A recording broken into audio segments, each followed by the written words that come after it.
Dimp Digital presents Idle Game Chat. Cool.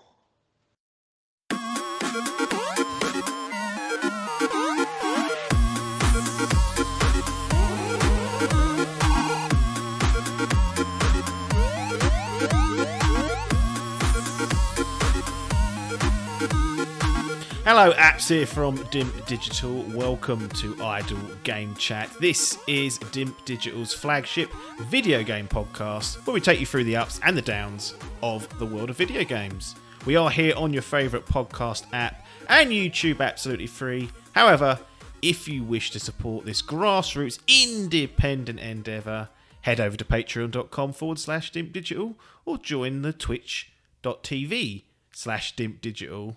And you'll be a member of the hashtag community. And in Pocket, cocked it up that time because the hashtags were around the wrong way, but that's what happens sometimes. Anyway, Logan, the resident referee, the nearly man is here. Yeah. How's it going? Yeah, not bad, thanks. Yeah, not bad. See, you're enjoying the change of headphones there. I'm not. I really hate it. I can't hear myself. These things, for people that aren't watching, I normally have like over the ear sort of cans, I guess you'd describe them as. I've got some in ear buds, and I can't hear a thing. I can't hear myself. I think that's what put me off on the intro. It's disconcerting. Years of doing it with cans over your head, and changed it up, and he doesn't like it. Do you know what it is? Because I'm going out later. I don't want to mess my hair up. So how vain can you get? That's I mean, that's part of the transparency reason. and all that. That's fair enough. If it's done, it's done. You don't want to be having to redo it, I guess. No, well, it doesn't take long. You just put toot in it and brush it back, and it'll stay there if you put the right concrete in. But there you go. No, for the first time in a long time, there's no Fantasy Gaming League updates, so we can actually skip straight over that. The scores are as they were last week. I think actually Adkins lost the point because Sonic went down to a 72. It'll be back up to a 73 next week, so it's all that flapping's still occurring. So nothing to report on there. In terms of other housekeeping, we are actually recording this a day in advance than what we normally would because of clashes with World Cup fixtures, England in particular. Better than we did last year, because last year I think we just didn't do any podcasts for 6 weeks. Just binned it. So, yeah, I was out every day pretty much then, so that was what happened there. But yeah, so we've just moved the scheduling forward. So if anything late breaking has occurred in terms of the news, we may well have missed it. But as usual, I think the main meat of the show is the impressions at the end. But people like the waffle on the news, I guess. And then another thing, just to sort of get us into and sort of kick things off, you were sort of left last week saying, "Well, yep, done Warzone. That's good. I'm enjoying that." Saw there's some sort of invisible bug or something going on, and you sort of signed that off and went, "Yeah, that's normal. That's acceptable." So you're not bothered about that occurring. Yeah, I'm immune to it now. I don't think I've actually seen it in game. No. So yeah. It's not something I've come across and been annoyed about. But yeah, when you chuck that across my desk, and I went, if you're surprised by this, I'm not. Like this is basically par for the course of Warzone. Indeed. And you said, I might go and give that is it DMZ, ZMZ, whatever you call it? This other game mode DMZ, a go. yeah. And I sort of said today, I was like, oh, does that DMZ need added into the docket? And your exact comment was, haven't played it anymore since last week. I'm at the mercy of the other brain deads. So first of all, do you want to name and shame these brain deads? And secondly, just an observation, that's why I don't play multiplayer games, because you're at the mercy of quote-unquote brain deads. Yeah, I mean, it's not something that I've pushed too heavily. I kind of tried to chuck it out there the other day, and it sort of gets that. But you can tell that it's not the favourite thing to do. I mean, from my perspective, I kind of wanted to get in there and actually give it. I mean, look, Warzone's good. It is, although you're doing the same thing on rinse and repeat. Like each game, to a certain extent, is a different experience of that. But when they've chucked this new mode out there, and I've always wanted to do sort of the Escape from Tarkov style, get in, the dark get zone. what you need. Yeah, it's a bit like that. It's high stakes. It's something a little bit different to kind of deal with, but I just don't know whether other people and the community in general are going to be that big a fan of it. Yeah. And yeah, I think obviously the fact that they've locked a gun away, as I mentioned, behind exfilling kind of makes it a bit more intriguing, like ups the stakes a little bit. So I'd like to actually like give that a go at the very least and see whether that's doable. I mean, I've seen people that literally get a car, get in there, run down the guy, pick up the briefcase, get in the car, get to an exfil. So it's not like, I think people have already found really easy ways of doing it. And apparently if you drop the gun just before you exfil and everyone basically has a go of it, then you unlock it on the way out. Yeah. I see. But I would have liked to have given that a go. But yeah, it's exactly that. It's kind of like you're waiting for a squad really of 4 to go in there and do it. Isn't it only 3 player? Sorry? Isn't it only a squad of trios allowed in there? To be honest, I don't know. We did it. I went in there last week as a trio, but I don't know if it's 3 or 4. To be honest, I don't know. Yeah, someone will no doubt correct in the comments. Yeah, no doubt. I mean, I've even when I went in, I wasn't in charge of the party, so I had feet up the whole time. Did give one of the co-op missions a go the other day with Pee Wee though. Yeah. And that was interesting. So yeah, basically one of the co-op missions that you do on there is, I can't remember what it's called. I think it's called Low Profile, which tells you what you need to know. It's kind of a keep your head down, get in and get out. But basically you have to go into 3 different buildings and collect this item and then exfil. And that was tricky actually. It's very unforgiving. And it took me and Pete a fair few goes to give that a go. But that was quite enjoyable to do something a little bit different and do something a bit co-op against AI. So is that part of Warzone or is that part of Modern Warfare 2? That's where it gets confusing because they didn't do a separate fucking skew of it, the idiots. I'm pretty sure it's part of Modern Warfare 2. Okay, yeah. But it unlocks you a character to use in multiplayer and Warzone as well, doing some of these. More stuff tucked away then. Yeah, I mean, I don't really mind it because I like the fact that there's an incentive. I don't mind the incentive stuff. So yeah, it's fine. But yeah, we gave one of them a go, and that was quite interesting to do. Yeah, fair enough. Last bit of housekeeping. Last week I was talking about Elden Ring, and I said it's got a load of waypoints in it. I actually meant quest markers. I was using the term waypoints. It does have quest markers in there. They do appear. But it does have a waypoint as well. This Sites of Grace. So you go to these little parts where you can save and level up your character. Some of them have it's called a little Site of Grace, and it just a little like gold sort of sprinkling light saying head off that way. So that's its kind of waypoint. So technically not true. Technically has waypoints, but not in the way that people would have immediately thought. It doesn't have like a fucking line showing you exactly where to go. But, was this playing on Ronnie's mind? Somewhat, because those Elden Ring zealots are some of the worst. You can't get it wrong. Can't get anything. You can't even say bad things about it normally. So to get away with that and get a term potentially wrong is something that's unusual, but it does have waypoints technically in a bit more of an interesting way, much like Ghost of Tsushima does it with the wind blowing. You're not actually shown where to go; it just sort of guides you. They do exist, but they're in an interesting way. But it does have quest markers as well for certain scenarios. Anyway, enough of that garbage. On to a new week.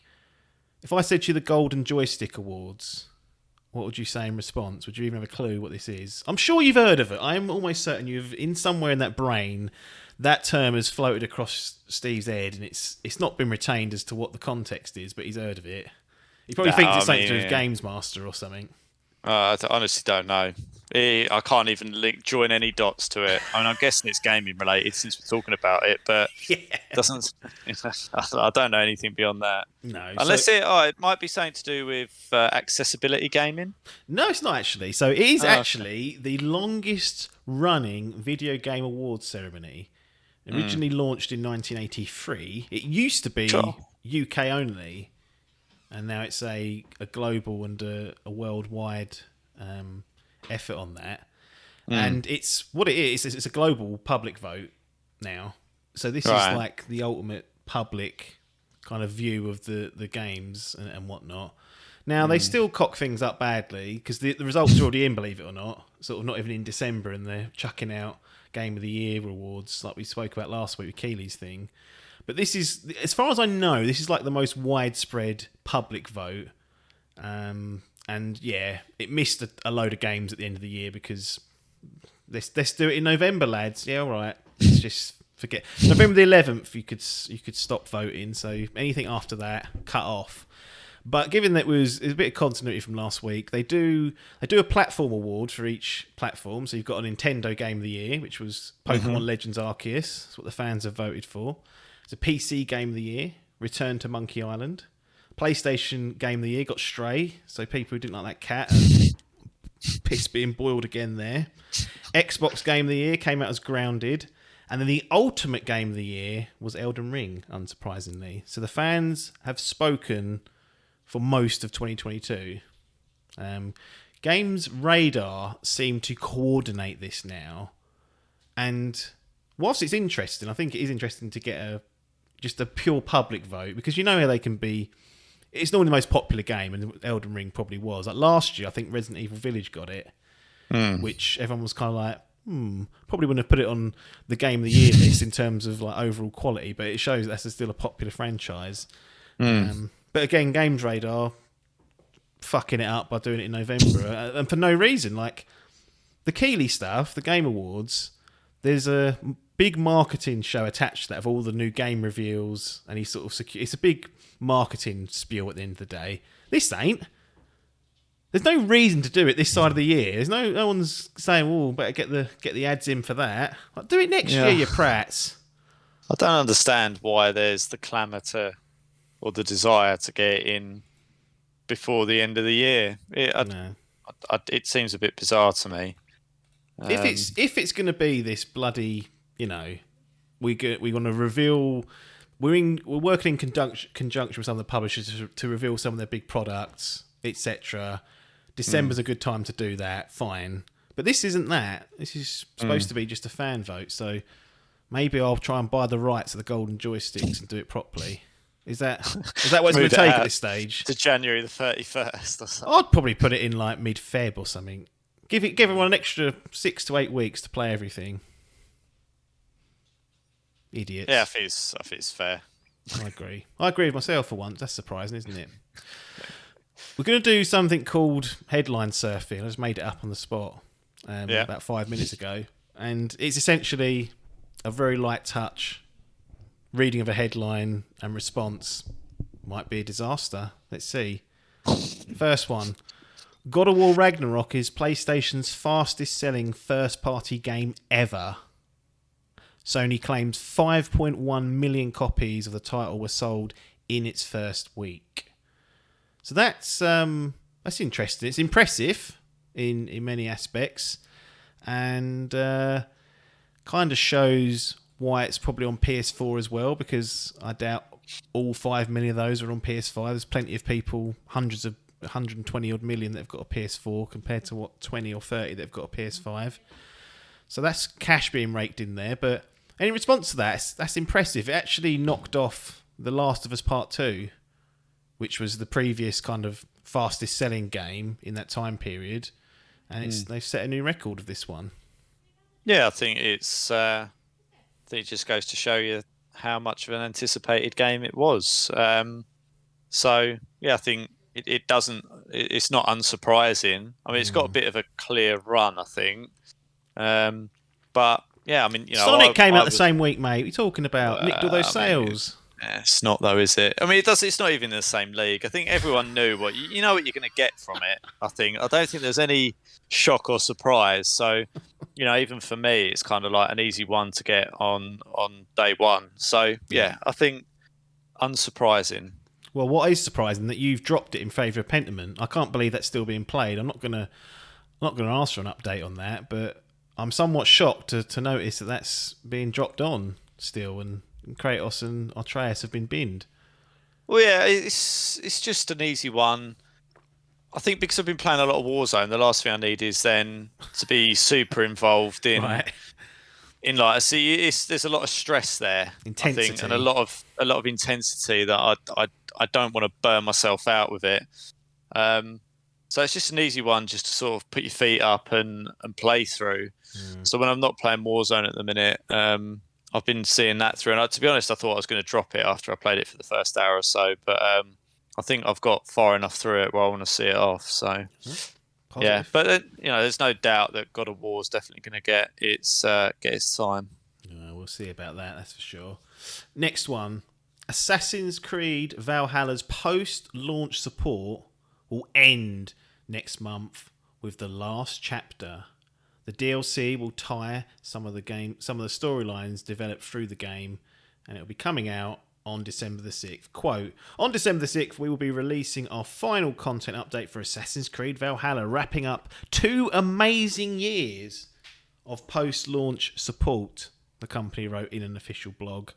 Title update 1.6.2 will include some exciting new content for the game, including the last chapter, a touching and intimate conclusion to Eivor's saga. So the finishing line's in sight, Logan. We've both been playing this game on and off for 2 years, essentially. I'm still an expansion behind with Dawn of Ragnarok. But this is it. They're going to finally draw a line under it. Can you even believe that this day's going to come? I am slightly thankful for it, to be honest. I was literally looking at it just the other day. I was thinking, why is that still taking up space on my hard drive? I just need to be done with it. So yeah, I think that is that's welcome news. I'll take it. To be honest with you, I probably won't even play it for a bit. I don't. I'll It's wait. free. Last chapter. I know, no, I know, but I just don't want to play it at the moment. I'll probably wait until after God of War's done before I pick that shit up. There's been too. If anything, there's been too much, which is an odd complaint. But yeah, I think I don't really want to pick it up at the minute, so I'll leave that probably. It might even be next year at some point. I don't know. Yeah, I will. I'm not going to dive straight in on December the 6th to see that. I need to, like I said, I've bought Dawn of Ragnarok, but that needs some separation from God of War Ragnarok. Right. So, like you were suggesting, next year I may pick that up and then just bundle the last chapter in once I've got through that. But it's got some legs, that game. Like I said, 2 years is a hell of a long time. I think it was 2 expansions, or was it 3 in the end? It was 3, isn't it, technically, I believe. We had one in Ireland, one in France, and one into, what was it, Svartalfheim? I can't remember where we went off to. I haven't been there yet. Yes, Svartalfheim. I can't be doing the land fine of bit. the dwarves. That's it. Yeah. So, I mean, what do you think of that as a general structure? Because the base game was 100 hours, give or take.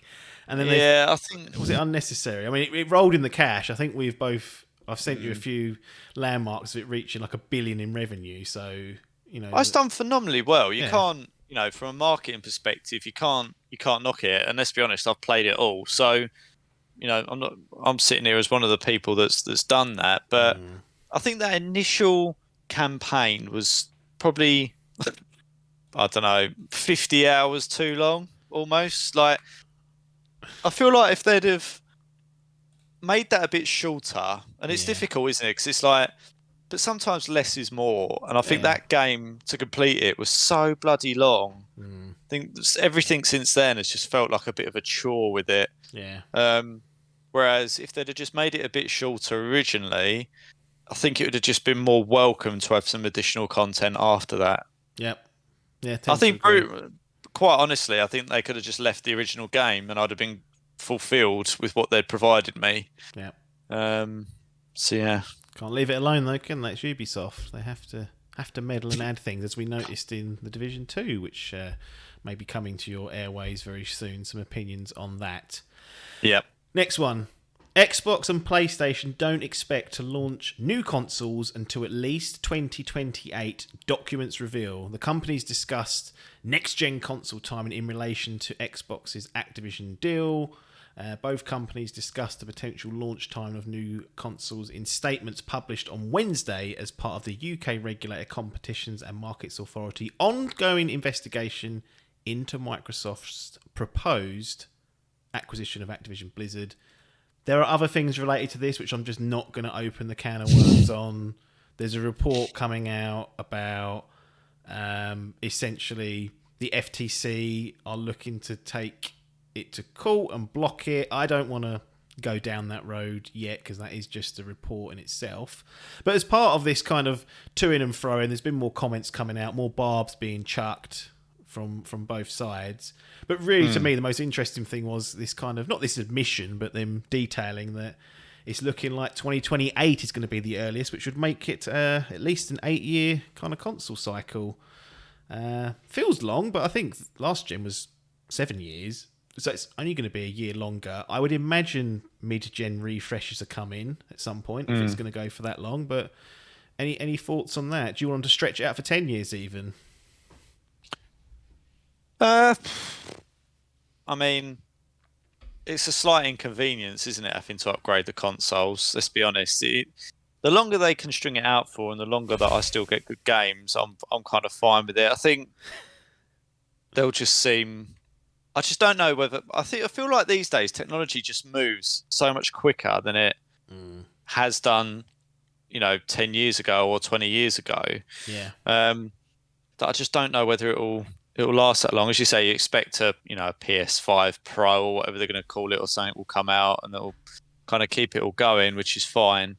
But yeah, I'm fine with it. I don't really have a desire to see them short, long. Like whenever it's just ready and you think that it's time for an upgrade, then give me the new one. Would you consider a mid-gen upgrade in, say, 2024? They come along and say, look, is a PS5 Pro or an Xbox Series One X or whatever they decide to call that because they can't keep a succinct naming convention with their consoles. Or you just did you get the last ones at all? Like, did you get the One X or the PS4 Pro? No. Didn't bother.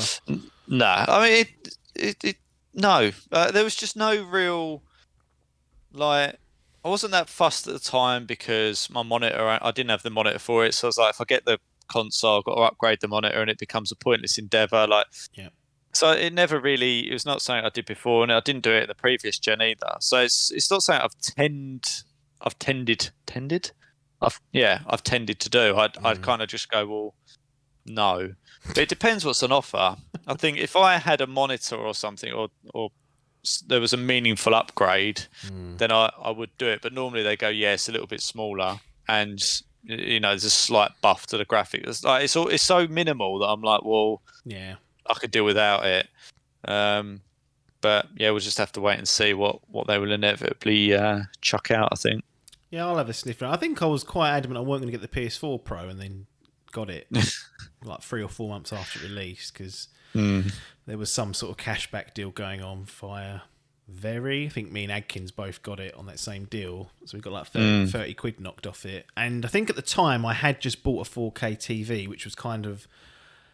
They weren't really hitting 4K, and they're not really hitting 4K now if you actually look, but it looks fine. They look as good as they need to look. There was always that temptation that it was going to stretch its legs and hit 4K, but be interesting. We had a little bit of a wobble with these 30 FPS titles coming out.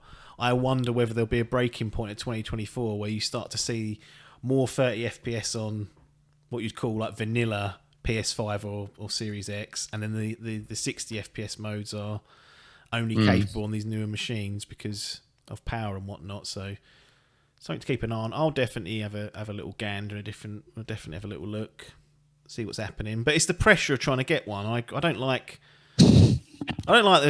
going through getting a new console at all because you think, well, if I don't get one on release day, I'm going to be fuming, and it ain't an easy endeavour. So you got all that hassle to deal with. I'd rather just save up now and commit to it and say, look, Jim, I'll give you 500 quid in 8 years. And then it's secured. Same with Phil. I go, Phil, you can have 500 quid as well. And he goes, all right, when the time comes, you'll definitely get one. I go, good. Be 750 quid by then. Well, that's the mid-gen ones. That'll be the giveaway, won't it? What are they going to be priced at? Jim's chucking up the fucking price of vanilla stuff. It's supposed to be coming down. Anyway, we're not going down that road again. Next one. Unhappy Pokémon Scarlet and Violet fans claim mixed results when requesting refunds. The game has been criticised for performance issues at launch. This is definitely throwing me off. These earphones absolutely keep blowing my words, but I have to think of a different solution. But yeah, so the long and short of this is that one, people have been so displeased with Pokemon Scarlet and Violet that they're requesting refunds, and in my head, most of this stuff, other than Steam, is like bang to rights. Like, you don't be getting refunds generally. So the fact that people are even getting mixed results is kind of encouraging. That there seems to be some process there for people, but this is not a good look at all. And there's, it's sold absolute disgusting numbers, like I suggested last week when we criticised 2 in a year, and we did caveat at the end and say, well, it'll sell a bundle, and it has. 10 million units in 3 days, I saw. Yep. Take that, God of War. It is Nintendo's biggest launch ever. Yep. So that's what we're dealing with. I mean, yeah, it's strange that, I don't know. I mean, it's one of those things where people want their cake and eat it. I mean, what valid reason are there? It's not like I could buy a game, put it in and go, that's shit, and then take it back to game and go, refund me. They'll be like, well, no, I think you can. What? I think you can. I think there's a period where you can do that, and then what they do is they go, well, cooling off period, isn't there? Whatever, yeah. But they won't lose out. They'll go, right, off that goes to Sony, off that goes to Microsoft, off that goes to Nintendo. That's all the inventory is allocated like that. So when you return something, they say we either want credit back on the stuff we haven't sold and's been returned, or on our next order we want that same amount taken off. It's really, yeah. I mean, there's obviously restrictions. Like, you can't take it back 2 years later and say, fucking crap, that game, I finished it. They go, well, that's not how it works, son. But I think you can within.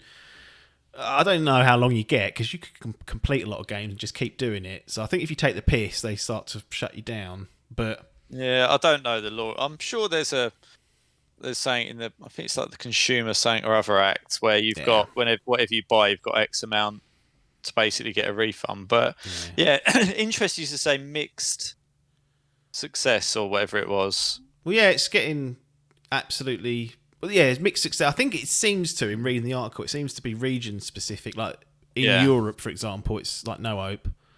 Really? Just shoulders being shrugged. I mean, obviously, you've got to take some of these cases with a pinch of salt, because they're just off Reddit or Twitter threads, and you kind of who are these people saying it? But the fact that it's happening at all was surprising to me. And I guess really the crux of this is that the game is not satisfying people from a technical perspective. I've seen the Digital Foundry video, I've seen videos of it, and yes, it's not in a good shape at all, really. Not something you would expect coming out of Nintendo. Now, I know it's not Nintendo's in-house studio, but it's published by them and the Pokemon Group. It's their reputation. At the end of the day, when you think of Pokemon, what do you think of alongside it, Nintendo? This is not a good look at all. It's one of their peak sort of franchise, as you stated there, biggest seller that they've had. Allegedly, it's claimed. Yeah, but put out in a state where people are, where it's making the rounds that refunds are having to go in. This is not good at all.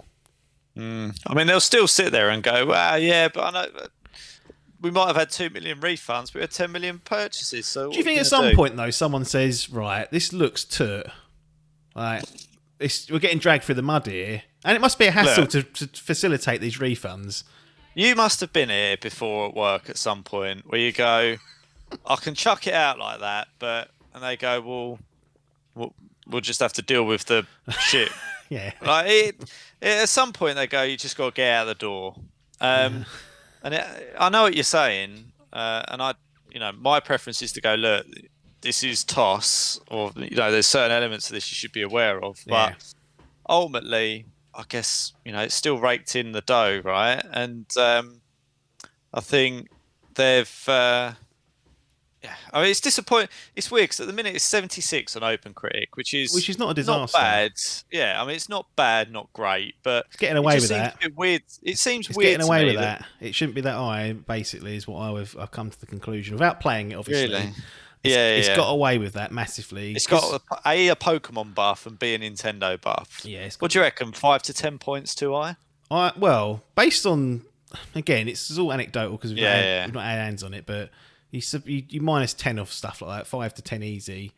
Yeah. I mean, Saints Row I think got a 69 or something, mainly because it was technically a disgrace.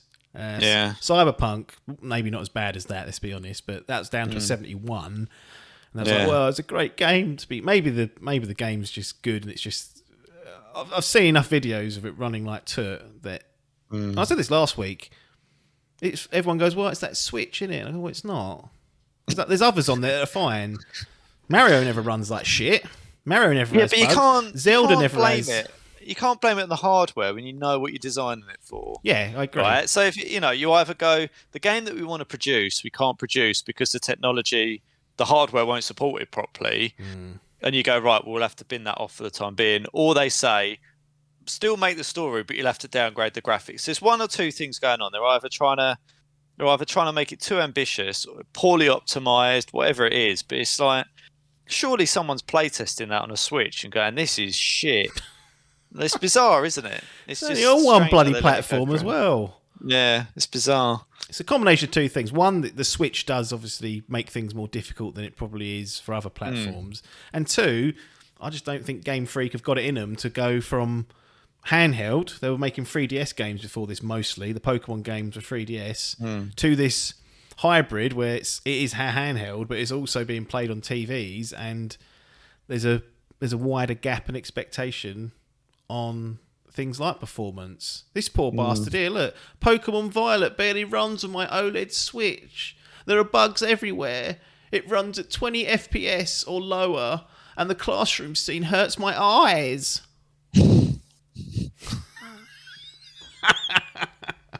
It's the same problem with the last one, though, right? It's kind of like Warkiss was a disgrace technically as well, and this is what I mean. Yeah, it's I don't know how many. I don't know why I keep saying. I don't know how many hits they can take. They can take as many as they want, it seems, because they'll still rolling roll the cash in. But I want people just to think about whether it's worth giving money over for things like this. I find it bizarre because when I'm looking through some of the reviews, right? I mean, Games Radar, I've given it a 3 out of 5 stars, and the headline is: the open world inherently changes so much to the series. Yep. It needed a total ground-up rethink to the mechanics. And it's just so many things where it's like, despite my frustrations with its structure mechanics and the fact that it looks and runs like a middling GameCube, but it still gets clapped in. It's just, I find it bizarre. Like, again, it's like it gets a bit of a free pass. Yeah. IGN, the open world gameplay of Pokemon Scarlet and Violet is a brilliant direction for the future franchise, but this promising shift is sabotaged by the numerous ways in which Scarlet and Violet feel deeply unfinished. 6 out of 10. Well, I think that's a fair, because the scale ain't being used. Yeah, like anything below a 7 is a critical. Even a 7, people are like, "Cool, what have you done there?" So I think a 6 out of 10 would be a fair score, given how most of these outlets utilise the scale. So this right, hold on. I know that I don't want to labour on this too much to give people all the reviews that they weren't looking for. But Matt Sainsbury from Digitally Downloaded, top critic on OpenCritic, 4.5 stars. Right, out of 5. Out of 5. I'm really stretching for things to criticise though, because overall I've had such a wonderful time with Pokemon Violet and Scarlet. None of the issues that I have with these games are anything but the most mild and forgivable irritations. Maybe it ran all right on his OLED Switch. Maybe he wasn't getting seizure-inducing classroom scenes. Right. So it's worth us just labouring on this, right? Because it goes a little bit more. Meanwhile, the promise of a big but blissfully uncomplicated world filled with adventure and monsters to collect brought me right back to what drew me into the whole Pokemon franchise in the first place. Is Scarlet and Violet a technical mess? Sure. Do I care? Not in the slightest. I'm here for the Pokemon, not to count frames. So this is what's going on. Yeah. Right? Yeah. And I thought that was an important one to call out, because this is what we're doing. It's basically getting a free fucking pass, right? It gets a 9 out of 10 because they go, I'm here for the Pokemon, not the frames. It's like, well, how can you review a game and just ignore that? At least they fronted up and said that. I know, yeah. But it's just, that's the mindset. I think it's important to highlight that's the mindset that people are in. So you're completely right when you're like, it should be 5-10 points lower, if not more. Yeah. But because people are giving it basically the free pass, this is why it's scoring in the way it is. Greater than the sum of its parts. That's the new excuse being wheeled around. Get away with it. I mean, it's just, I find it bizarre that things get away. I mean, if you bought something, if I bought a monitor and it just didn't fucking work half the time, and it just performance, but when it did work, it was a brilliant screen. You still wouldn't go, "That's the best screen I've ever had." Yeah. Like I don't know why. Like technical performance is always important, and mechanical performance. I find it odd that games get a bit of a free pass on things. I don't understand it. It's always the way, isn't it? Like I guess it's not as objective as a monitor that whether it works or it doesn't, because the game can kind of, I guess, make up for its shortcomings in other ways as you're playing through it. I'm pretty sure I've done that. Said, "Oh, that runs like toot," but bloody hell. Well, like Last Guardian, that ran like trash, but I loved it. So it does happen, but I don't know. It's not. I don't know about Pokemon. I mean, I thought Pokemon Arceus or Legends Arceus. I was like, right, I'm back in this. Then they said we're releasing this in less than 12 months. And I went, what are you doing? And now you think, well, what's the next one going to be like? If we haven't got a new Switch by then, what's the next one going to be like? If they're getting worse progressively, it seems, struggling. Don't know. I mean, it's a concern. It just, I don't know. I'd be interested to see what Game Freak can say, whether they're sitting there going, well, give me a better bit of hardware and I'll give you a proper game. But I don't know. It feels to your point and the point that you've made the past couple of times, it's like, well, other games that look better and don't run as bad. So is that a hollow excuse? It's, I don't know. People, maybe it's so good that it doesn't matter, but at some point, I think there's objectively the game would be better if it looked better, if it ran better and didn't have the bugs. That's the thing that annoys me about the conversation. People are like, well, it doesn't matter that much. I'm like, yeah, but you realise the game you're playing now would be objectively better if it ran consistently and didn't have the bugs. And then they go, oh.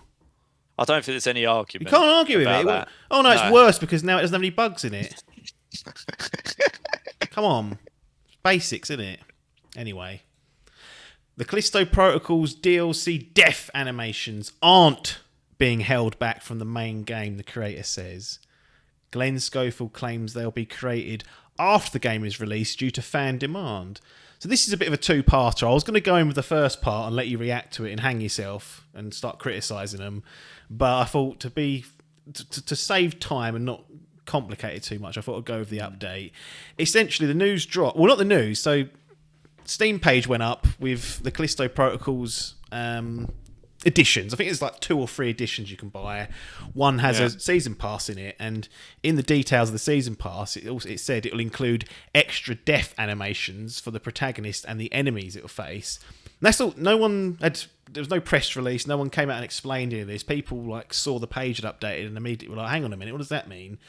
So the assumption was that you'd buy this game. So I buy the season pass, Logan, on day one. You buy a vanilla version, and I'm playing through, and I get all these extra death animations as I'm playing it. You know, he dies in a different way. There's like more gory death animations for my character and the enemies. And then when you play it, because you've not paid up, you get, I don't know, the same 8 that kind of revolve around through. And at that stage, everyone went a bit mad. They was like, well, that's not good enough, is it? Like, why are we putting stuff like death animations behind paywalls? Like, it's quite insignificant, but it's kind of not in a way, because you're effectively getting a slightly different version of the game. Anyway, poor old Glenn had to come out and say, to be clear, we're not holding anything back from the main game for the season pass. We haven't even started work on this content yet. It's all new stuff that we'll be working on in the new year. Fans have asked for even more deaths, so we're making that a priority next year. So when you pick the game up, if you pick the game up when it comes out on December the 2nd or later, you'll be playing the same version as anyone else who's got the season pass, apart from some of the cosmetic stuff. I think they're adding there's armors and weapons and the usual stuff, but there will be no extra death animations or deaths in the game outside of a season pass buy, even if you've got it, because they haven't done the content for it. Anyway, they got in a bit of a flap there, everyone. Any thoughts? So it's a bit of a storm in a teacup then. Yeah. Essentially is what it is. No, I mean they can put what they like behind a paywall, really, if they really want to. Not saying that'll be a good commercial decision or a popular decision with the community. It felt really out. When I read it yesterday, I was like, that feels a bit out of place for this. They've been pretty good. I mean, he did come out and say there's people working 100-hour weeks or something silly. I don't know why daft to come out and say that in this climate. You're not going to get away with that. But generally, like, it's got really good cachet with people that are looking forward to it. It's not doing anything seemingly stupid. And there ain't no crooks of the weeks vibes going on. And then this sort of dropped. It was, hang on a minute. That seems like a really small and insignificant thing to put behind a paywall, but also would just itch people enough to annoy them about it, because you're saying, well, you might have died differently in my game if I'd have been treated to this extra gory animation. And then when I saw the clarification, I was like, well, that's I think IGN had to correct their story they put up, and he tweeted and said IGN got that wrong, but they've now updated the story. Or did IGN get it right and they went? Well, part of it was that it just sort of appeared in the Steam, because so people were just left to their own devices to interpret what that meant. And Glenn, probably hard day's work, got on Twitter and went, "Oh, for fuck's sake! Didn't even mean that. But it's all over now. If they were to put death animations behind a season pass, do you think that's? I don't think it's very wise, but would that make you feel a bit uneasy if you bought God of War and there was like, right, there's this season pass and there's a few extra death animations when you finish off an enemy or when a boss kills you? Would you feel like you're getting? Because it feels insignificant. Like if you said that to someone else, they'll think, what are you caring about that for? But it does add up in the game, like seeing that the way your character interacts with enemies and how you can die. I mean, a little bit maybe, but I guess it depends what's in that wider season pass, and if it's kind of a no-brainer to get anyway. I mean, from a purist gaming perspective, no, like you don't want that, and I think we'd all agree that really we'd rather not have to fork out any money for any extras, and we just buy the game and you get everything that you should have. Yeah. I think it's broadly concerning to see all these passes and the blight of Fortnite. Really, is what I call it. Where everyone sees an opportunity to sort of get more money out of people. But if it's additional content that comes afterwards and people have asked for, so it's like, fine, that's fair game. Like, I think anything that you're doing outside of that original release probably warrants, I think everyone got comfortable with free updates and free this and free that. And it's like, well, perhaps the world that we're living in now is if you want extra, you have to pay for it. And it's like, okay, fine. Yeah. But yeah, I think it would, if they did that on God of War, I'd probably be slightly miffed about it. Would I be as miffed to get it? Don't know. Depends. No, I mean, and stuff. Like I said, but in the situation where I thought it was stuff that was locked away day one, I was thinking this feels like PS3, Xbox 360 type era where people were just trying their luck on monetizing all sorts of different things. I mean, you'll remember we had those online passes for a while where an online game would come with a pass inside the box, and once you put that code in, it would let you use the online features like play multiplayer. Then obviously if you traded that in or gave it to a friend, they would have to buy the pass for a tenner. They cycled in. We had the loot box saga of Battlefront 2 cycling and cycling out. There was this sort of this era where people were just trying their luck with what can we get away with? What can we kind of put behind a paywall? And Assassin's Creed do it. They have XP boosters, which people will criticise and say you're kind of making the game's clearly not completely balanced or tuned to someone not paying for that, because why would you put an item in there that speeds it up if you didn't feel like it was of value to someone? So it does go on, and Ubisoft actually have quite a lot of that going on, particularly in things like Assassin's Creed Valhalla. That was lurking. I think it was there in Odyssey when I first noticed it. Thankfully, there are many games out there that don't do that. That's why I kind of appreciate some of Sony's stuff, is they just don't have any of that bollocks. Like it's just. But then they do charge you £70 up front. They do charge. Well, they do. But then they say, well, you won't have any funny business after you've got this. You know, there's normally a deluxe version with armor, which is all cosmetic usually, or it unlocks stuff early. But I don't know. There's something to be said about not fiddling with the game, especially single player games. Like, you don't need any of that stuff in there. Yeah, agreed. Yeah, it is unnecessary. And when I saw Overwatch coming out with a season pass, and you now got Rocket League on it, you've got Call of Duty's Battle Pass. It is, I didn't mind it so much in Fortnite because it was like one game with one that was doing it, but now it's kind of like seeped out, and everyone wants their own little bit of the piece of the pie, and it's just annoying where you find yourself like, because if I want to, these all renew at some point, and you find yourself having to fork out for 4 battle passes every quarter. It's just a bit. F1 2022 has one. They have a podium pass. Yeah, I mean, it's, But even Football Manager, I noticed there's you can buy things in certain upgrades and things. Like, you can unlock them through achievements, but if you don't play the game at first, you can go in and pay £3 for like never getting sacked or something, stuff like this. And I'm like, come on, guys, like this. Well, every game has got their own way of just eking a bit of cash out of people if you want a little shortcut or something. I don't like it. No, but it's been there and it's always going to be there. And when it's not there, it's good to just sort of say it ain't there. But you've probably paid that extra money up front with the £70 price, so you're not any better or worse off. Yeah, exactly. Well, at least you can wait until it goes down in price, I suppose, if you didn't want to pay the 70 quid. Or just buy it physically, because you'll find it cheaper anyway. Well, that'll do it for this segment of Idle Game Chat. We will transition into some game impressions.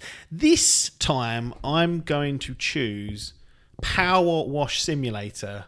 So this is I think it's the first time we've done it. We have 3 people on the podcast at once. It's myself, Logan, and Adkins talking about their experience of PowerWash Simulator, which, as many people remember, was a sensation throughout 2022, particularly in the summer months. So we've got some impressions of that coming your way. That will transitions after this. Again, if you've made it this far, thanks for getting here, and just enjoy the last part of the podcast, PowerWash Simulator, with Logan, Apps, and Mr. Adkins.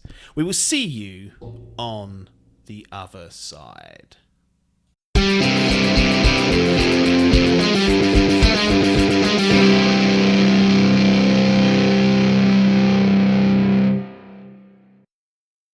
Here we are then, back with some game impressions. This time, it's PowerWash Simulator, the Game Pass sensation of 2022, and we're doing something just a little bit different. We've got 2 guests or reoccurring hosts jumping on to take us through their experience of PowerWash Simulator. I haven't played it, so I'm out of the game, but I'm sure these 2 will be able to give their verdict on it and let you guys know what they think. Kicking things off, we've got our resident referee, Logan.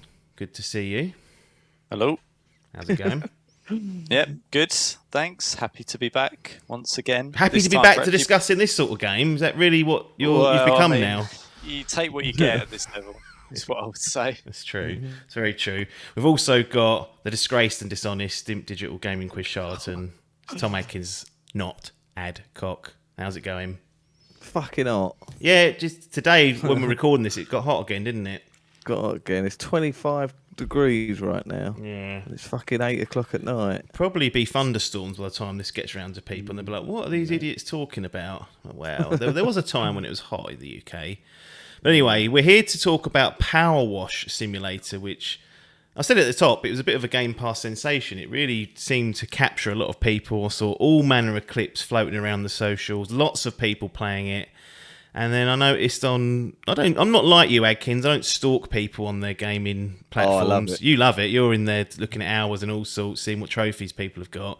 But I did notice that this was popping up for you two, and I thought, hang on, what's going on here? And as the popularity of the game grew, I thought, well, when they finish that off, we're absolutely gonna get them in. Cards on the table, bit of a weird one. I'm gonna make some assumptions first of all for both of you.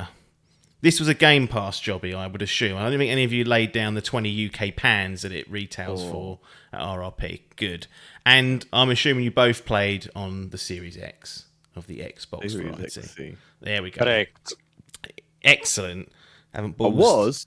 Go I on. went away for a weekend, and I was tempted to stream it on my phone because I thought it might be all right using that Wi-Fi, but I didn't. Didn't even. Irrelevant. So a pointless comment in many ways. Assuming we said we'll try and keep this one nice and short, and that's being chucked out there 2 minutes in to lengthen it. So I guess, I mean, the development studio of this is a studio I wasn't aware of at all, if I'm honest. Future Lab. It was actually published by Square Enix, which I find fascinating as well. I mean, they are the absolute merchants. They'll take a bung from anyone and chuck it on any service. Especially for Final something. Fantasy, no thanks, Yeah. mate. PowerWash me. Chuck that on there.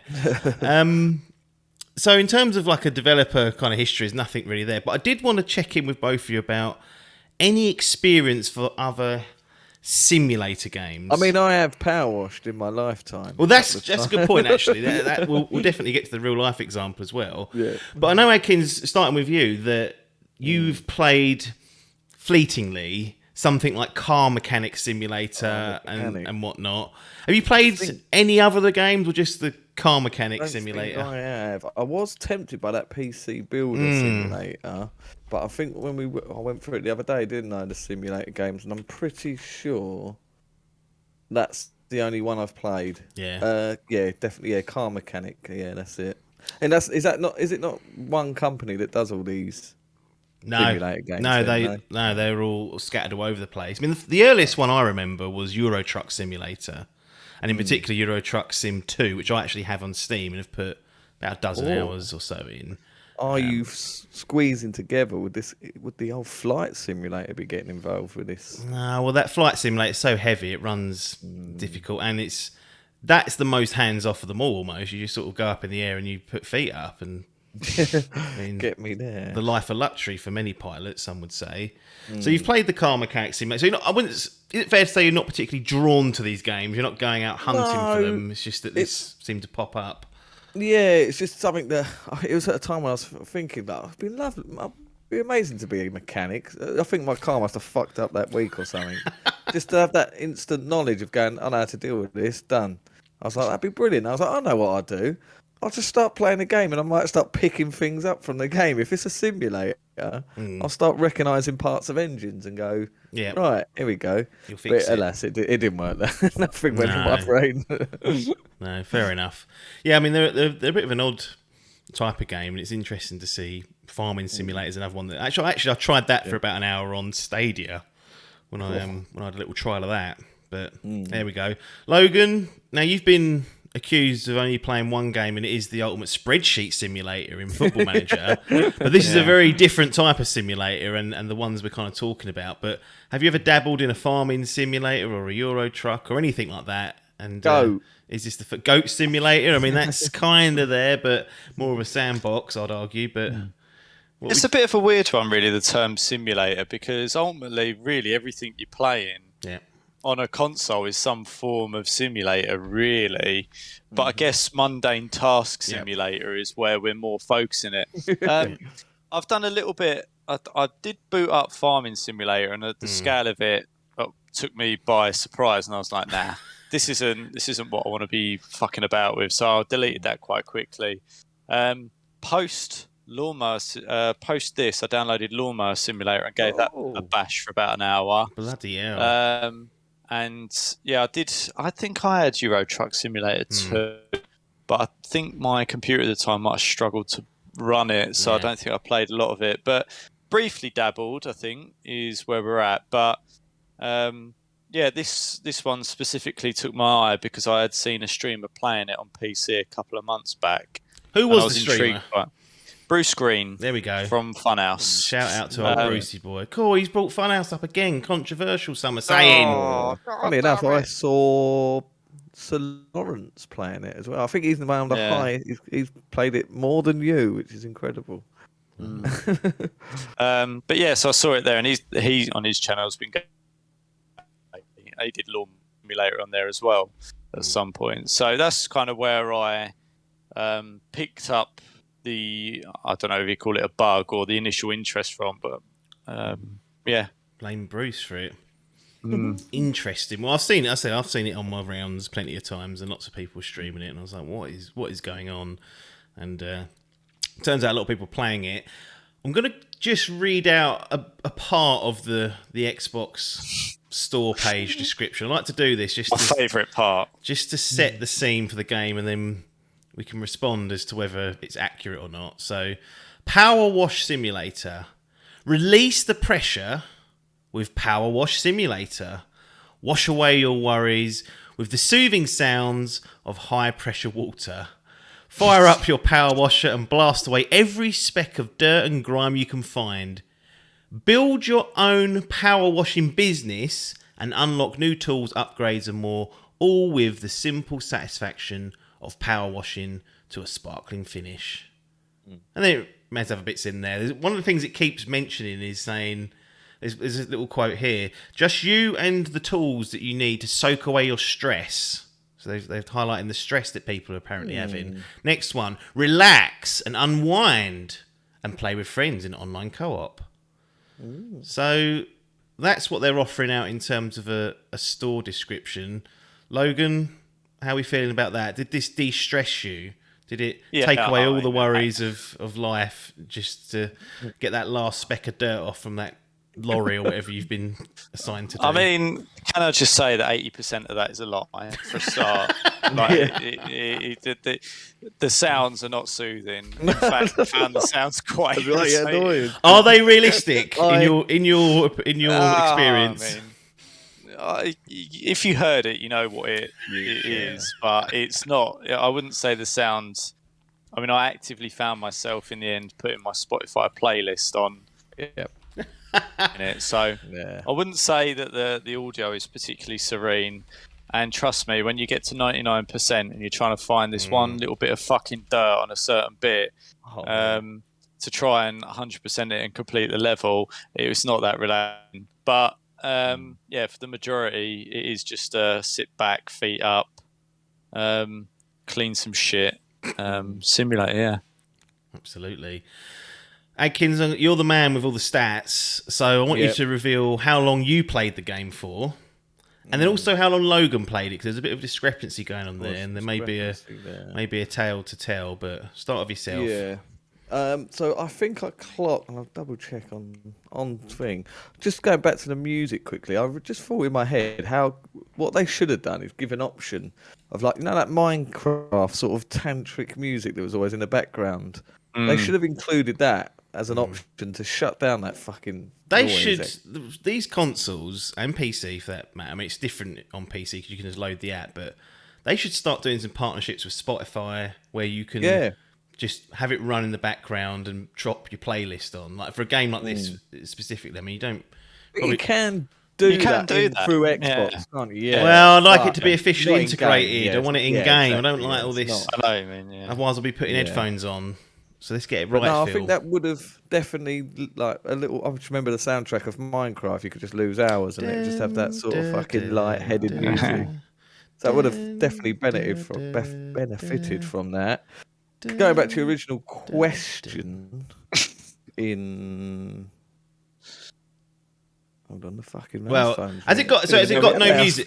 Has it got no music then? No, I don't. Even when you're like, not that I'm aware. Did you? No, nothing. It must have when you're wandering around going shh. No, it literally just does that. Just literally that, I think, yeah. Right, why has this not come? I have to go on my phone and do it. I think it's 50 hours. I think. Right, yeah, you were 48 something. 51. Yeah, 50, right. And then Logan was in the 70s, from what I... Let me get these things, right. Get these times tables ready, because they give you these 3-day buggers. What do you mean they give you 3-day buggers? Don't tell you how many hours, does it? It gives you 3 days and 4 hours or something. Oh, I see. Logan Always can do the maths quickly. Yeah, right. I think you got to see at GCSE level.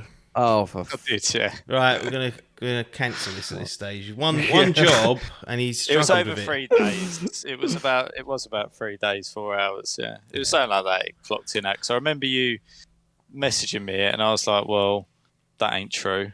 I refuted the accusation I'd spend that long on it. Well, the point 3 days to 39 minutes. There you go. I mean, that is excessive, but you're claiming that was because you had it on idle, you fell asleep one day with it on, or some nonsense you came up with.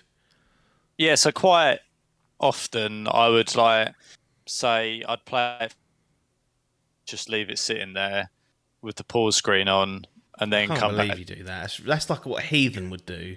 I can't accept that. That's just diabolical. He's frozen Well, in time because of that comment. He's frozen out on mine. We'll jump over to you, Adkins. You spent 50 hours without the exactly idling. 50 hours, then that's full gameplay. 50 hours, 17 minutes. Yeah. So so is the game that long? No, that is also that's an Albert integration system going on there as well. So basically, we made this little rule as we went along.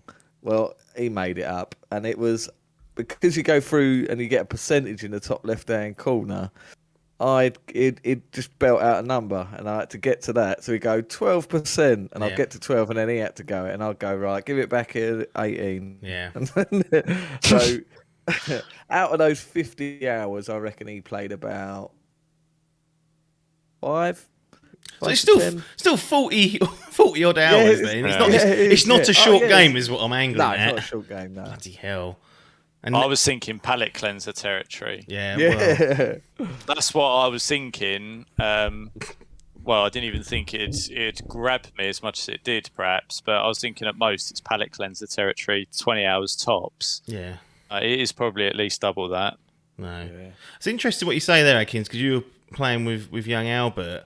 But it doesn't have any split screen co-op, which annoyingly, which is a bit of not an oversight, but it would have been nice to have, considering there's got online co-op. I suppose what you need to do is buy him a Series S, get that in the other room, then play through the. You can play in your little room, you can play in the lounge. But that's something for people to remember, that there's a lot of people playing this in co-op online.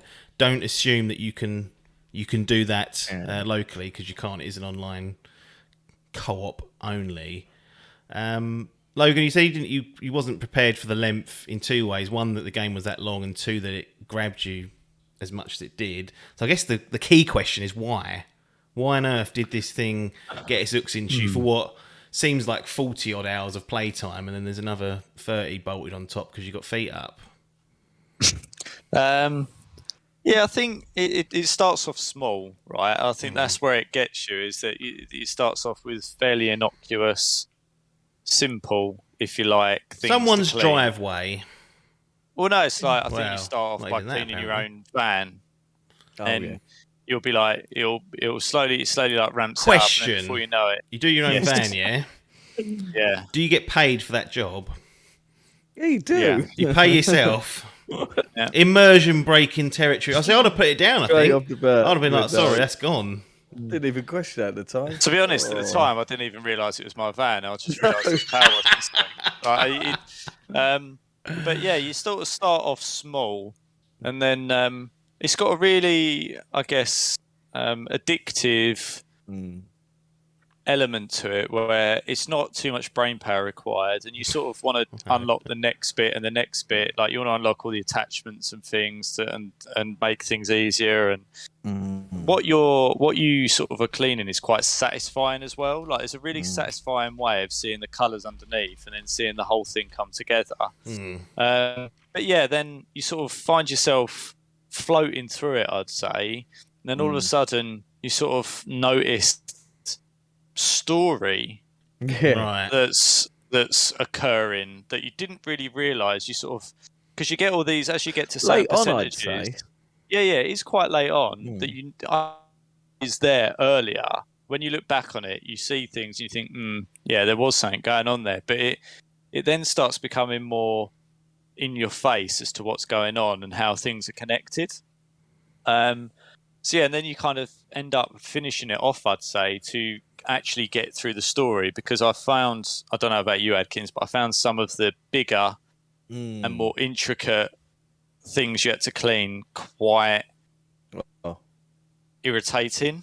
And they just, and everything's very finicky, and you have to get up on stuff, and it becomes a little bit, I wouldn't say it's challenging, it's just kind of irritating, because you enjoyed the simplicity of it at the beginning, and things just become a bit more difficult to get at. And let me just say the big wheel cunt.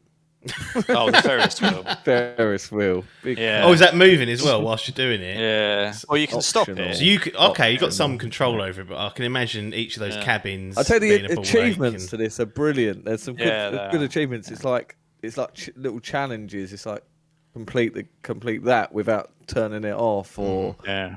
Oh, trying to get a Christ. fucking. There's like these random bloody gnomes about, and you got to put them in odd positions, behaviour. But yeah, So Logan mentioned there about you being able to unlock nozzles and I guess more powerful tools to make it quicker, wider spread. I'm making this sort of stuff up, but that's what I imagine might happen. How do you get those unlocks, Adkins? Is that just accumulate? Do you get like experience, or do you physically just buy them with the jobs you're doing? well, you said in their comments about what the game is, they're saying build your own business. I wouldn't say it's building your own business because there ain't much well, there's a little bit of choice in there. When I'm building my business, I like to choose not to do people's windows. Maybe yours do. Yeah. It does 2 days a week now, I've been told. But in this, I think it's only really at the beginning they sort of give you an option of 2 jobs or something. But for the most part, it's one job, you get another one unlocked. So you're only getting one job after the next, really. I can only vaguely remember there was a time. Can you remember, Logan, when it actually gave you options of how different ones you can do? I do unlock some. Once you've got to like 80% or something is of cleaning one, you unlock the next one. So you could then just bin it off at 80% and go and start another one. But Imagine that. Why would you? I would headbutt Biff if he played this and did that, and I could imagine him doing that. Well, you do that in real life, Adkins. I've found all sorts of grime around the back where you've done 80% and called it in for the. It's a Friday afternoon. It's hot, but If I get paid full, then I definitely would have done that. If that would have gone done, no problem. But yeah, so yeah, you do get paid for each, and you do earn money. Like it's not you don't do the job and get paid for the job. You get paid for each individual little bit. So you'll clean like a windowsill and you get like $2 and be like, ching. me. So yeah, you're constantly building bank, and yeah, there's some unlockables. There are different power washes you can buy, which are obviously the big P. Then you've got the nozzles. Brilliant word. Yeah. Love a nozzle. And that gives you the difference. You get one that spins, it gives you a little thing, and you get some wider jet streams. You got extensions as well. So for those hard to reach places, you can get some of It that. sounds like you're selling it for real. Like you could be on QVC selling all these products. It does. There's also cosmetics in it, like you can change what you're wearing, but you're first person, so what's the point? Yeah, can he see yourself? Yeah, at the end of completing it, does give you this sort of what's that fucking when they speed up a video? Time lapse. Time lapse. They give you a time lapse of you cleaning it. It's quite cool actually. It's quite satisfying actually. So seeing it completely grubby, and you do see your little character then, but it's very small. It lasts about seconds as well. Yeah, exactly. Yeah, so I wouldn't be saying spending all your money on there and get like buy new gloves, outfits. Yeah. Can you change your van? I can't remember now. No, you can get different like skins gun. for the nozzles and stuff. Like you can get a golden Skins. nozzle and So these the gun, or it's the washer. So the equipment, washer. Logan, do you have to buy that, or is it just automatic unlock through progress? Yeah, so you obviously start off with a basic set, Yeah. and then as you unlock nozzles, you have to buy them with money, and then you might buy another gun. Right. I call it gun. It's not a gun, is it? It's a power wash. You'll buy another power wash Bloody hell. to unlock The all the tattoo nozzles. gang will be after you soon. Yeah, I think there's about 4 or 5 different nozzles for each. So you every time you buy a new power washer, I think there's 4 of them. Yeah. You have to buy all the nozzles. But yeah, so for each job, you get incremental money for the more that you clean, and you can buy different parts for it, and obviously different cleaning solutions as well for different surfaces. Yeah. Lovely. Tell you what I ain't done is it's like you're playing RPG and by the end of it you're an absolute fucking Rambo. Yeah. I ain't gone back to that first level with my souped up power washer and absolute blast Yeah. that van in 2 New seconds. game plus required. Yeah, it should be actually. So, Another 50 odd hours. Mr. Adkins, what did you like about the game then? What drew you in? It was basically Was part of it like I want to finish it because I want to finish it, or was you genuinely like No, I enjoyed. I'd miss it. I miss talking about it now. Makes me want to go back and play it again. It was exactly what Logan said. It was just like that end of day. I've done a day's work. I come home. I just want to get my PowerWash on, and it was Albert would want to play it as soon as I get in from work. Yeah. And he'll play it and he'll have a little thing. He'll get bored and wander off, and I just felt myself. I thought I'll just pick up and I'll just sit there and then play it and. I wouldn't get bored. I'll just carry on. I'll be on there for like 3 hours ago by, and I'll be going, hang on, love. I've just got to get to 20%, and then I might come off, or just got to clean this bit. And it's just, I mean, before this came out, I do sit there oddly and watch people pressure washing stuff on YouTube and stuff. I'm really into like this restoration videos where like people find old shit and they clean it and make it look really nice, or car valeting like. There's this geezer on YouTube that gets like the worst cars he can find and completely rips them out and then cleans them. Cool. So I've got this weird satisfaction. I just find it so satisfying to watch. A good one, Adkins, for that is a guy called The Paul. Go and find him. I love him. He's brilliant. Yeah. He's great. He is so good.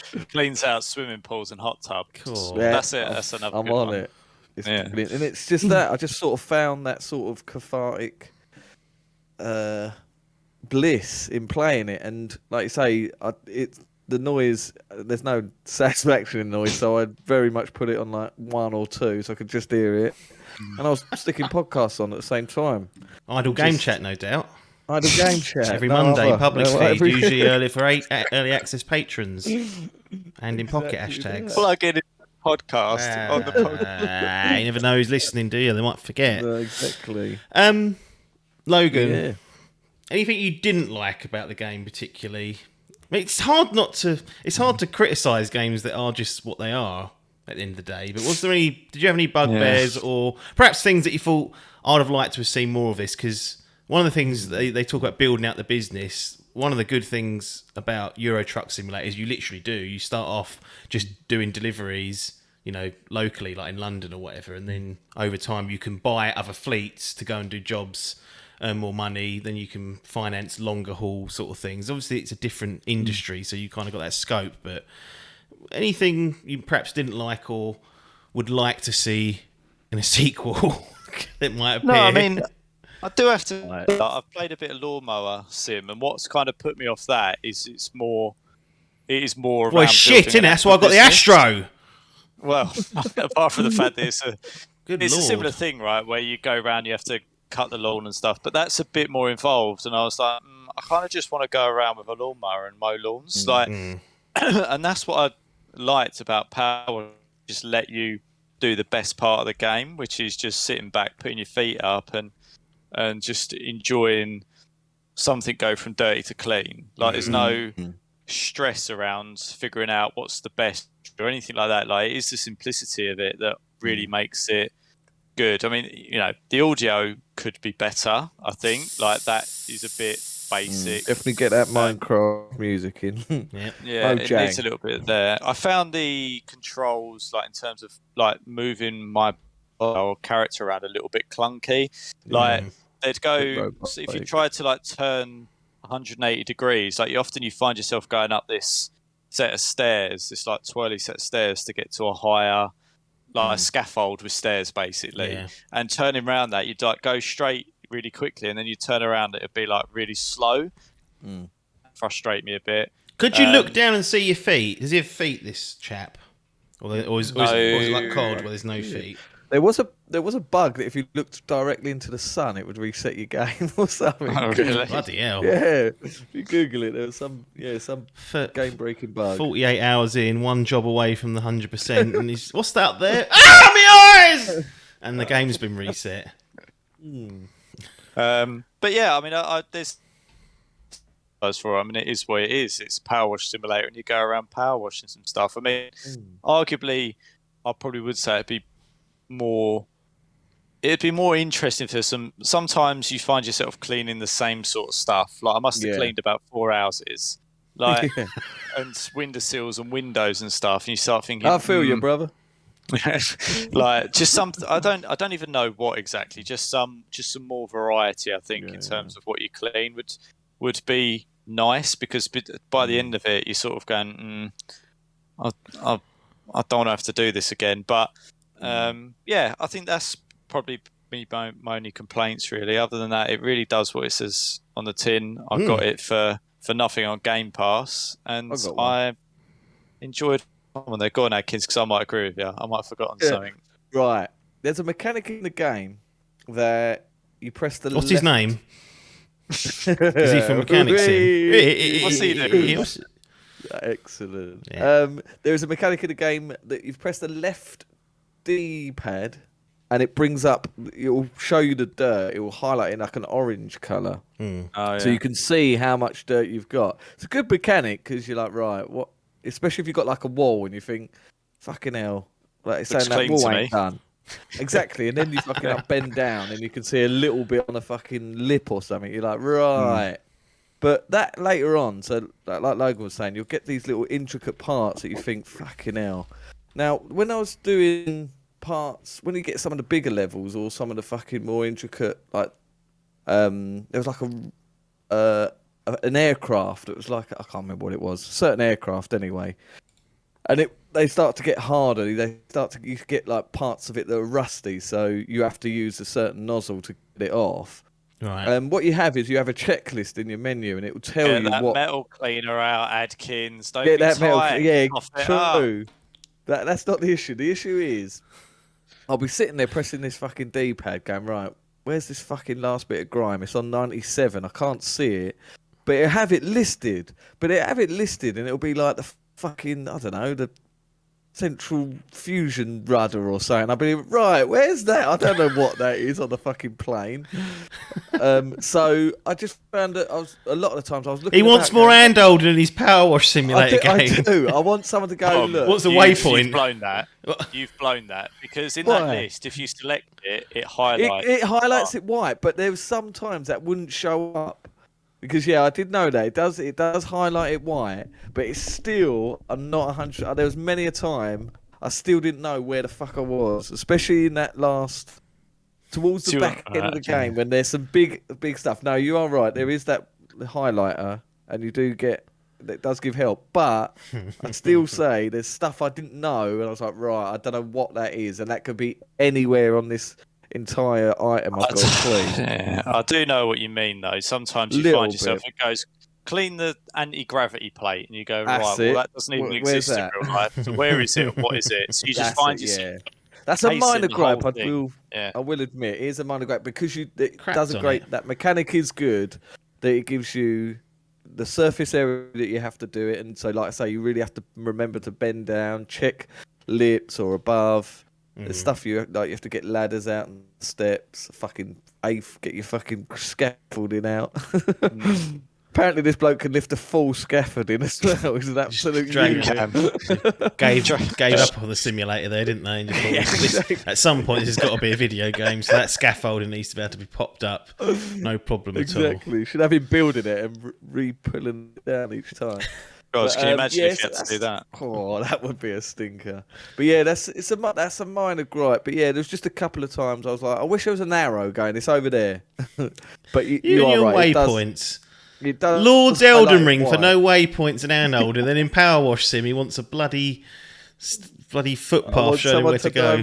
Yeah, give me a waypoint. I do understand because the joy in the game is not from a challenge of trying to find what's left. It's from literally like cleaning it all. So there's no reason. 100%. It's like they don't want to give you too much of a helping hand, but it really wouldn't make that much difference if they put a great big red arrow over it and said "clean here, dickheads." Well, could they not make the whatever area it is just look dirtier and be more obvious? Like, are they trying to hide bits, or is it just sometimes in an awkward place that is? Some of it would be like, I don't know if I'd say it was glitchy, but sometimes it'd be like it's like tiny, almost invisible like rim at the bottom that you couldn't see, but if you started squirting, you still, in a weird kind of way, you get to learn the game. So if certain parts, the rim of the house or whatever at the bottom, the base of the house, you think if that's still at like 99%, you think I'll just go around to it and blast that, and it will do the job. But there were some bits where you think it looks to the eye completely clean. You can't even, if you press the hint thing to show you where the dirt is, you won't see anything. But you end up sometimes, if you know what pie it is, like, it'll say like front door, and you'll end up just mashing, just going waving at the front mad door like that until it goes to clocks over First- 200. The first time I had that issue, you're right, that is an issue. I forgot about that. And it was, I think it got to like a bit and it was 99%. I was like, I cannot find it. And I think I even I just reset. I went into a different mode, went into the free mode and opened up a level. Then went back into my career mode level and it's sort of reset it. Not that I still had the same progress. But it then loaded a little bit of dirt that weren't there before, and I was like, right, is that big? But that only happened once. The phantom dirt. The phantom dirt, because Logan, you're all right. You do pick that up, and you think, right, well, that's what I'm going to do next, and you just get that real hot. You get your red nozzle out, or your swirly one, and that tends to really do it. Fucking nozzles and swirly things. Right, we're outside the gaming gallery now. I forgot my keys, but I've got everything loaded onto my phone now, so I can just tap that, beep, and get us in if we need to.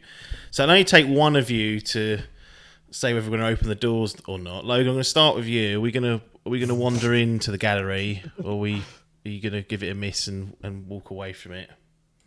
Yeah, walk in. Bloody Nora, right? I mean, it's taking. I feel bad on the gallery that something like this might potentially go up on the walls, but It's got to be done. Mr. Adkins, are you going to follow us in, or are you going down the pub? I'm going down the pub to pressure wash everything, baby. No, I guess he's going in. Bloody Nora. It's going in big. All right then. So Logan, you know the choices. You got your platinum, you got your gold, you got your silver, your bronze, where you can plant and display the games that you love. This will now go down as that in your own exhibition within the gallery. Where on earth are you going to put PowerWash Simulator? Yeah, so I think it's a solid experience for what it is, and I have to say that for large parts of it, and we haven't even touched on the story, obviously, because we don't want to introduce spoilers, but the fact that it wove in a very light story that I wasn't expecting, a few small gripes, but nothing huge. For me, it goes into silver. Nora. Adkins, I can't really, if there's nothing game breaking or faulty with it, so I can't really knock it down, to be honest. Exactly. It's I don't know. I'm going for platinum. Not really. It is what it is at the end of the day, and I've enjoyed my time with it more than games. Certainly something like the Elka fucking Avengers, where that's I'm paying out full blown cash for it, and I'm spending similar hours, and I'm coming away going fuck's sake. So I've spent very little money. I've paid a subscription fee for this Game Pass. I've chucked 50 hours into it, and I've enjoyed my time with it. It's done everything it's told me it's going to do. I'm not going away and gone, fucking, they could have done this better. There's very minor gripes. Yeah, there is a story, but it's very minimal. You're not playing that. If you're playing that for the narrative, then get out of here. I enjoyed my time. I'm going to give it a gold, baby. Bloody I hell. loved it. Yeah. A gold for PowerWash Simulator. PowerWash gold, mate. Yeah, I love it. A lot of people have been querying when the end of Dimp and Idle Game Chat will be. That might be the tipping point. That sits up alongside Elden Ring.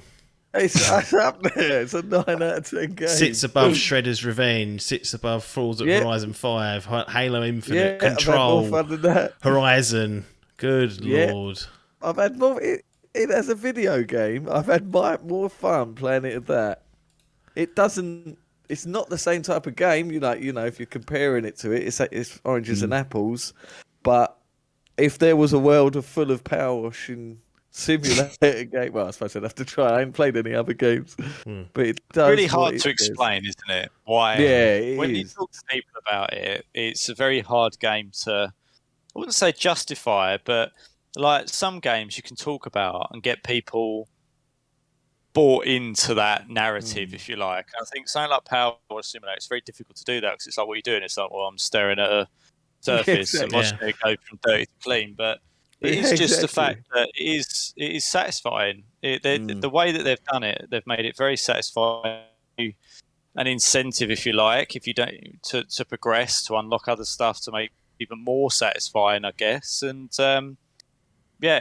how they've done it ticks all the boxes, I think, for how to do something like PowerWash Simulator. Wow. It's a very niche game, right? Very, very. Well, it ain't, because loads of people are playing it. So there's more people playing that than bloody Call of Duty this year, probably. That's a lie. But let me give you a headline. This is from enemywebsite.com. What are they doing games for? Source. They can't even get the music. They can't even get that right. PowerWash Simulator. Kaiser Chiefs, they said, better than Oasis. That's true. PowerWash partners with Oxford University to research gaming and mental health.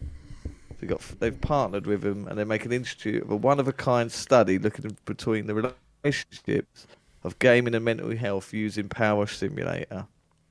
What? Oh. What, to root out all the people that have got some sort of OCD then? Yeah, exactly, yeah. OCD, fucking ADHD kids. Well, they kept saying, didn't they? Relax, unwind, soak away your stress. It really does. It's all there. It really does. But then don't look at the sun. And that's exactly. Yeah, it. I'll be interested to know how they study it. Wow. Fucking going around blasting everything. Give them a call. But there is this sort of OCD to it. You feel you have to get to this.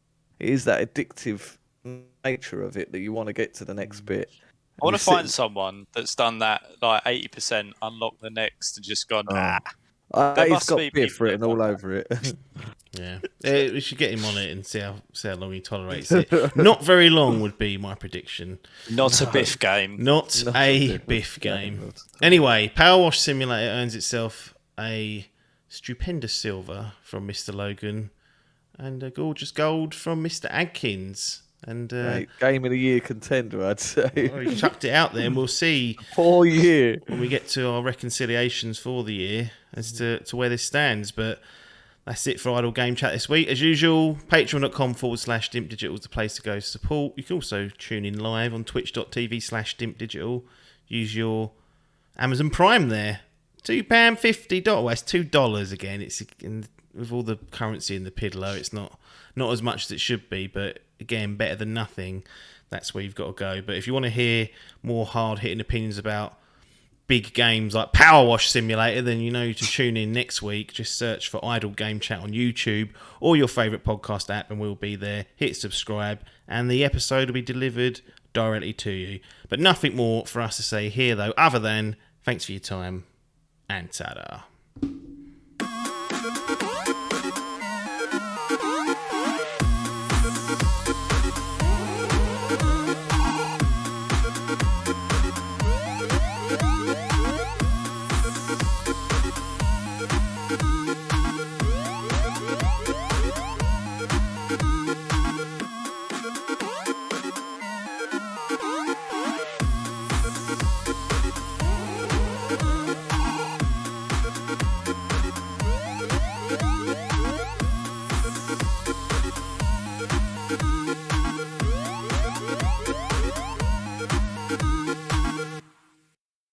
This was a Dimp Digital production.